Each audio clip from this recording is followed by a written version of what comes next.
Assalamu alaikum wa rahmatullahi wa barakatuh. I am not sure if you can hear me, um, but I believe that I am live. Yes. So I think, first of all, my wife is going to kill me if she sees this video because the aesthetics are all wrong. I'm studying for exams right now. So, I have to get out of my pajamas to quickly make these videos. And then it's going back to studying. But there was something that I really had to kind of get out of my chest. You see, it's about the need for the day of judgment. And it's very important for us to understand this. And this is not the only reason for it. It's just some things that come to mind when we are talking about psychology and then the day of judgment. So what happens is pretty much no one in the world feels like they are a bad person, right? Everyone thinks that they are great people.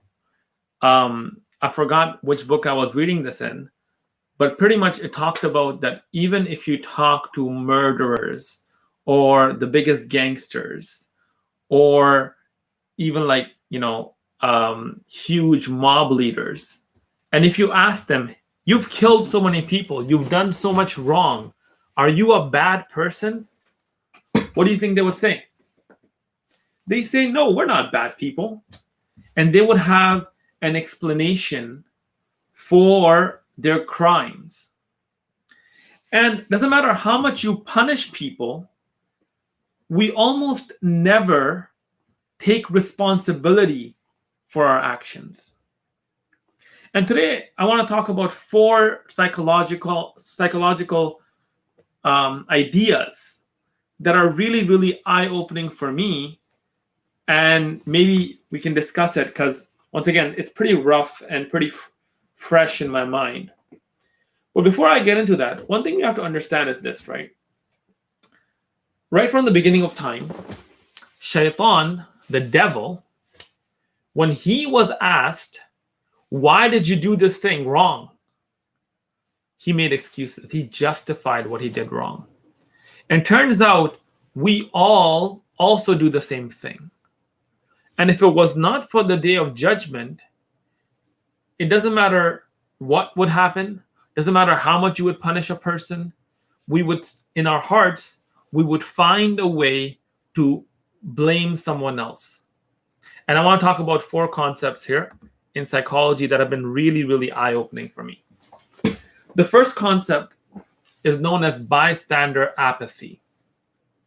In order for me to explain this, I have to tell you something, kind of jarring, and it's trigger warning, right? What happened is, when I was younger, when I was in my teens, in my neighborhood, there was a young man, a teenager, and he was being chased by gangsters in our neighborhood. And he was covered in blood, and he ran through the neighborhood for quite a while. I was really young back then. I don't remember the details, but what I recall, this person ran for at least 30, 45 minutes, screaming throughout the neighborhood, covered in blood. How many people helped him? No one. 0 people helped him. And this is known as bystander apathy. You see, what I find in common in all of these ideas in psychology is that humans are capable of doing horrible things as long as we can blame it on someone else. Yeah, exactly. Someone's saying in the chat, everyone probably thought someone was going to help him. Exactly. What we do is we give the responsibility to someone else. And this is known as bystander apathy, where if you have for example, if you're the only one on a street and someone has passed out, almost 100% of the time people will help. But if someone is lying on the ground, and they've done studies like this, where people are lying on the ground asking for help and they're in the middle of a busy street, no one will stop because everyone will pass the responsibility to somebody else. And there are so many cases of this, where in Toronto, for example, there was an old lady and she was screaming and she was knocking at all the doors.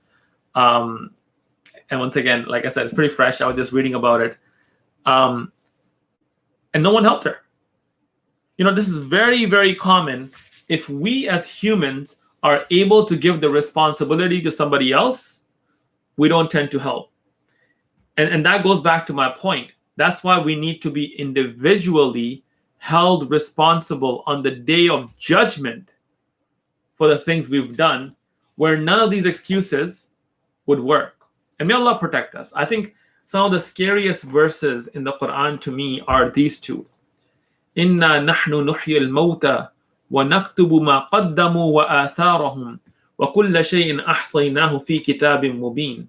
Allah says that, this verse has 5 elements of how we cannot escape our account. Allah says, number 1, Inna nahnu nuhyi al-mawta. We will bring you back to life.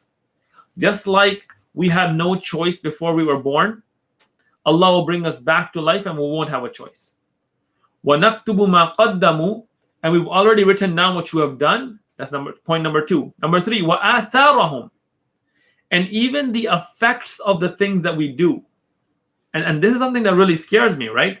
Sometimes, it's possible that I might have encouraged someone to do something bad, and they might do it for the rest of their life. And I could get sins for that, right? There's the effects of what I'm doing. وَكُلَّ شَيْءٍ أَحْصَيْنَاهُ فِي كِتَابٍ مُبِينٍ, and everything has already been recorded. There's no chance of running away. Or for example, the Prophet ﷺ, in the Quran, Allah says, فَمَنْ يَعْمَلْ مِثْقَالَ ذَرَّةٍ خَيْرًا يَرَى. Even if you were to do, and this is really scary for me, even if we were to do an atom's weight of good, we will see it. Even if we were to do an atom's weight of bad, we would see it. So what I'm finding in these 4 psychological ideas, and I see there's a psych student here, assalamu alaikum, and brother Dr. James, assalamu alaikum, and brother Umar, assalamu alaikum. What I'm seeing in these psychological studies is if we can defer the blame to someone else, we are capable of really bad things. And this is where I'm going to get to the second point, which is obeying authority. What happened after the World War II is that people got really interested in trying to understand why people were able to obey Hitler and literally massacre people and literally put people in gas chambers and kill them. How could they do that? And the world, and I think the world still is struggling with this, right? So, and the Milgram Experiment, I'm sure many of you know about it. Some of you probably know about it better than I do. The Milgram Experiment is when pretty much you bring 2 people into a lab, and one of them is an actor, what they call a confederate. They're secretly on your side. But what you tell the person who's with them is that both of you are participants and you're randomly chosen to either be a teacher or a learner, right? And you're chosen to be a teacher or a learner, and the study is about, does pain help people learn? So they put their names in a hat, and the person who is not on your side, who's not an actor, who's actually being tested, ends up being picked as a teacher randomly. And they're asked to strap the learner into a machine that will give them electrical shocks. The teacher is also given a small shock to show them what a small shock feels like. And they're put in front of a machine in which you have shocks starting from 15 all the way to 450.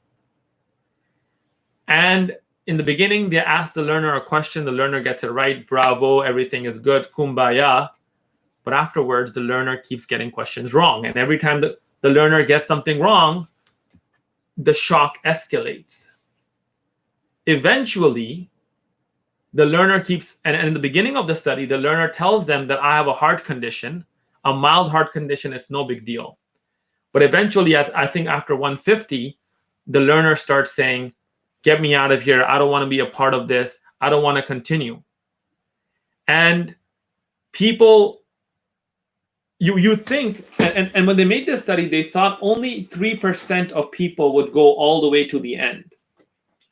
But the problem is, there's a man who is sitting with this teacher in a white lab coat.